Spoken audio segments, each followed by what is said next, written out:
Garanti süresi henüz yeni dolmuş olmasına rağmen çürüye çıkan çamaşır makineleri, buzdolapları, televizyonlar, sapasağlam görünüyor olmasına rağmen birdenbire çalışmamaya başlayan ve tamirat, parça değişikliği, bedeli yenisinin fiyatından çok daha fazla olan yazıcılar.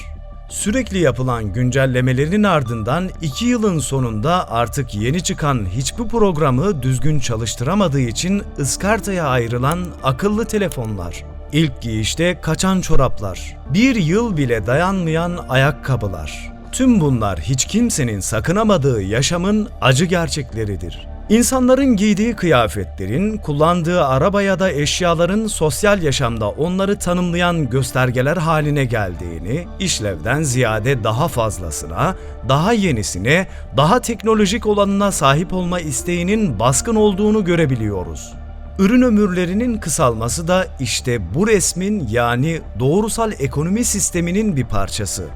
Yıllar içinde tamir, parça değiştirme ve bakıma yönelik hizmetlerin ve bu tür olanakların azaldığını, tamir ettireceğine yenisini al anlayışının hakim olduğunu, bazı ürünlerde planlı eskitme yaklaşımının benimsendiğini görebiliyoruz.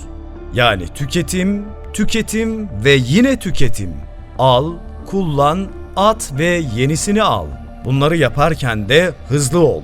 Romalıların yaptığı yollar bugün hala sapasağlamdır, fakat günümüzde yapılan asfalt çalışmaları 3 ila 5 yıl arasında yenilenmektedir. Bu durum sizce de garip değil mi? Eski İstanbul'da şemsiye tamircileri vardı. Evladiyelik şemsiyeler arıza yaptığında hemen gidip yenisi alınmaz, tamir ettirilirdi. Şimdi ise her yağmur yağdığında çöpler kırılmış şemsiyelerden geçilmiyor. Moda sektörü zaten tamamen algısal eskitme üzerine kurulu. Her sezon başka renkler, başka tasarımlar moda oluyor. Geçen yaz giydiğiniz kıyafetler eğer çamaşır makinesinden hala sağlam çıkmayı başarabildilerse demode ilan ediliyor. Modası geçen eski kıyafetler de bazen nezaketen bazı illerimizdeki köy okullarına, ama çoğu zaman da çöpe gidiyor. Pek çok bilgisayar oyunu da genelde algısal eskitme ile yeniden satılır. PES 2020'den 2021'e oyunun özünü etkileyen pek bir yenilik olmazken genelde en önemli değişiklik takım kadroları olur. Kimse eski kadrolarla oynamak istemediğinden her sene yeni oyuna yeni ücretler ödeyerek satın alınır. Oysaki her sezon uygun bir fiyata resmi bir transfer güncellemesi satılmış olsa sorun çözülebilecektir. Yazıcı firmaları asıl parayı yazıcıdan değil mürekkepten kazandığından yazıcılar genelde çok pahalı olmaz. Ancak bazı yazıcı şirketleri daha fazla kartuş satmak için yazıcıların içine baskıların renginin solmasını programlayan bir çip yerleştirir. Aynı çip sayesinde daha önce belirlenen bir baskı adetine ulaşıldığında ise yazıcı kendini kilitlemektedir. Böylece kartuşta hala yeteri kadar mürekkep olmasına rağmen kartuşu değiştirmeniz 8 ila 10 kartuştan sonra da yazıcıyı değiştirmeniz gerekir. Peki planlı eskitme çeşitleri nelerdir? Sistematik eskitme. Piyasaya çıkarılacak yeni ürünün bir önceki model özelliklerinden daha üstün olduğunu göstermek, moda ve trend kelimeleriyle ürünlerdeki eksikliklerin bizlere yansıtılması, yeni çıkan ürünlerin özelliklerinin insanların zorunlu ihtiyacıymış gibi gösterilmesidir. Telefonlar, tabletler, bilgisayarlar sistematik eskitmenin yoğun örneklerindendir. Stil eskitme. Ürünümüzün görselliğindeki farklılıklar ve detayların değiştirilerek yenilenmesidir. Bir arabanın yeni kasasının çıkması, bir telefonun parlak renkte olanının piyasaya sürülerek göz zevklerine hitap edilmesi de planlı eskitmenin bir parçasıdır. Bildirimle eskitme. Dijital ürünlerimizin bildirimleri, yeni akıllı televizyonlarımızın akıllı kumandalarının pili zayıfladığında "pili zayıf, değiştirin" demesi kadar basit bir olaydır. Telefonunuzun bataryasının erken bitmeye başlaması ve sürekli batarya zayıf sinyalinin vermesi gibidir. Bu yöntem günümüzde az kullanılsa da planlı eskitmenin bir parçasıdır. Tüketerek eskitme. Ürününüzün çalışması için başka bir ürüne ihtiyaç duyulmasıdır. Örneğin kumandalarımızın pilleri. Bu gibi ürünlere ikame ürün, yani tamamlayıcı ürün denir.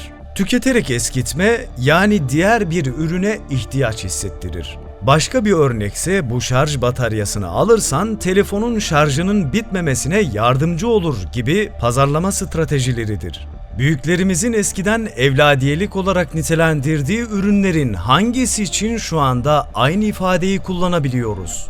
1924'te Cenova'da bir araya gelen sermaye sahipleri burada dünyanın ilk küresel kartelini kurdular. Bu kartel Amerika, İngiltere, Fransa, Almanya, İspanya, İtalya, Hollanda, Finlandiya, Norveç, İsveç, Japonya, Avustralya ve Brezilya'da faaliyet gösteren ampul üreticilerinin daha çok kazanç elde etmelerini sağlayacaktı.